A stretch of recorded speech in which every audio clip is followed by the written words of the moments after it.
When I search for a visual memory of my mother, besides her face, do you know what I remember? Her hands.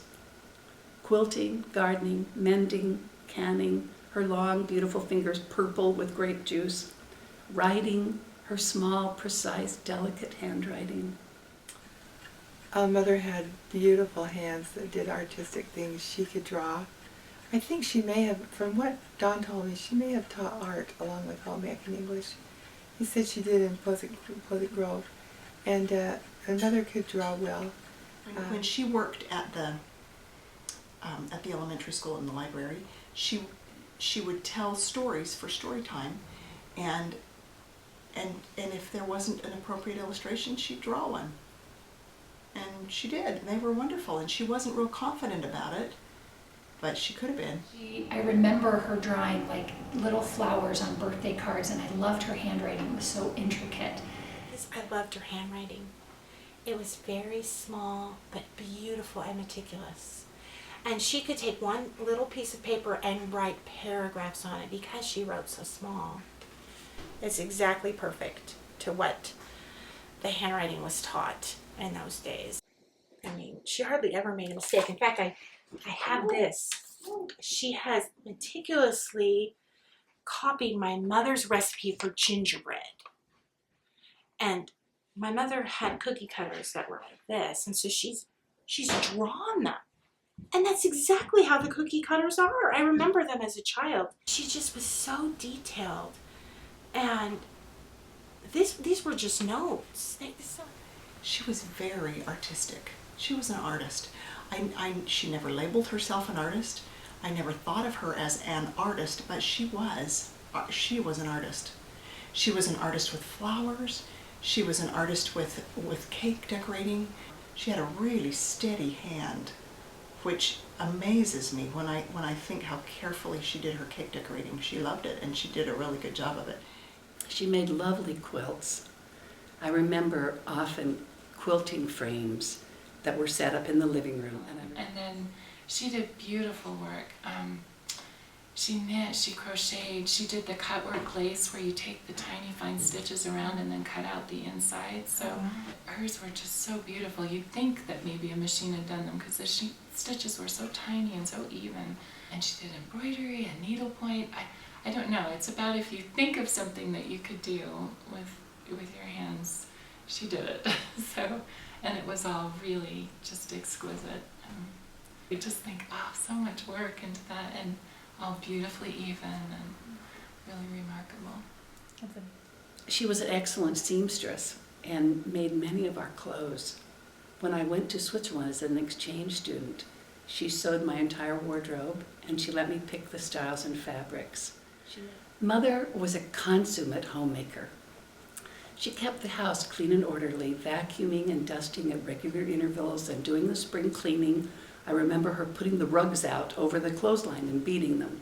She cooked regular, nutritious meals. She always fixed our favorites for our birthdays. Mine was Swiss steak. Mother was a wonderful cook.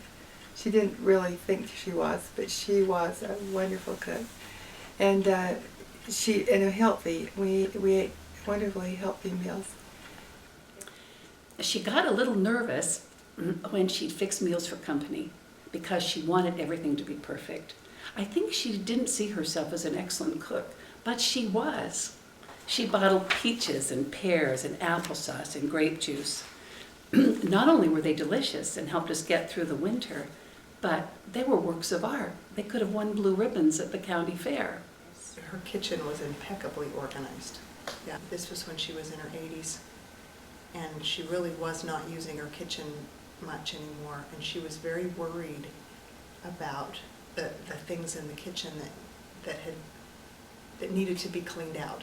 And so I remember going through cupboards with her, and she'd say, oh, keep that, I'm going to use that someday, and keep that, I'm going to use that someday. And I'm thinking, some of these things had been in there for 10 years. I think we kind of live in a throwaway stage, that we're, they didn't, that was not true. We never threw away plastic bags. We always put them in the plastic bag drawer.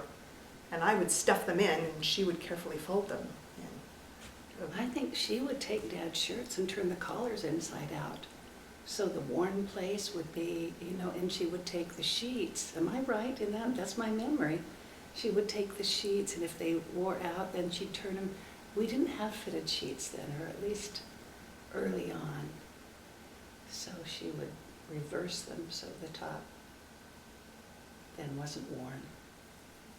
You didn't buy new sheets like we do. You had a pair of sheets and it lasted forever.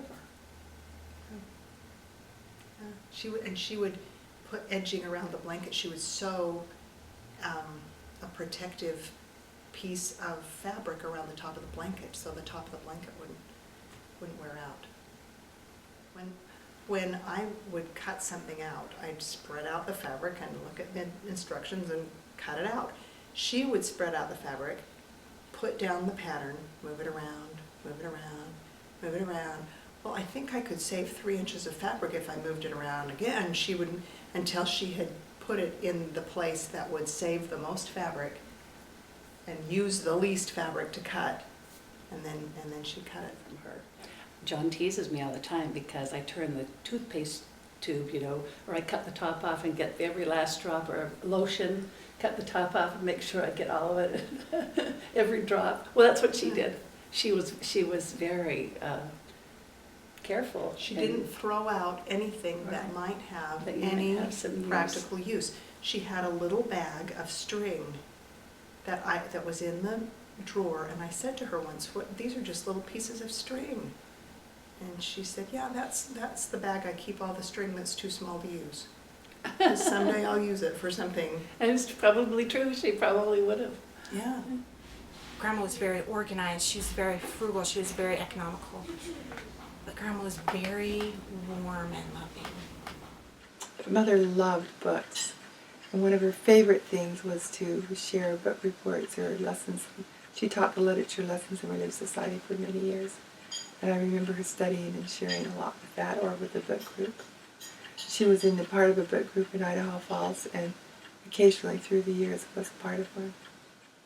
She especially loved children's literature, and she read to us often. Every week she took us to the library to get books. Wee Gillis, Bartholomew Cubbins, Bridie of Grand Canyon today remain our good friends. After almost all of us were grown, she became the librarian of Gramercy Elementary School, and she became an expert on children's books. Her memory was wonderful. She'd always bring up quotes and phrases, and my memory's not as good, but I can remember a few that she repeated often to us. One of them was, be pretty if you are, be witty if you can, but be cheerful if it kills you. And she was good at living by that and reminding us too. And the other one about driving, drive prayerfully, carefully, and obey every rule of the road. So, but she had just a whole bunch of things like that, and she remembered quotes from Shakespeare and things like that too. So that was one of her talents for sure. Mother was a great memorizer, and she loved poetry. And so she would recite poems on the spur of the moment. She loved people. There's an ongoing debate in our family as to whether she was an introvert or an extrovert. And I saw both in her. I saw times when she could be very much of an extrovert, but I also saw times when she very much wanted to be an introvert. And so I think that she vacillated between those two. She was totally committed to her children and would have done anything for us. She was self-sacrificing. She worked tirelessly into the night.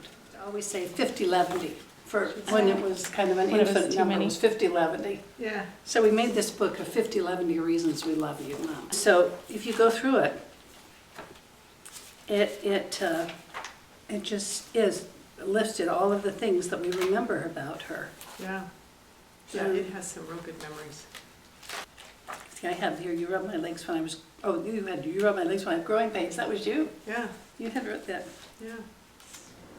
My mom was always wanting to nurture us and help us and love us and give. My mother was giving to a fault. She was so giving. She was always giving.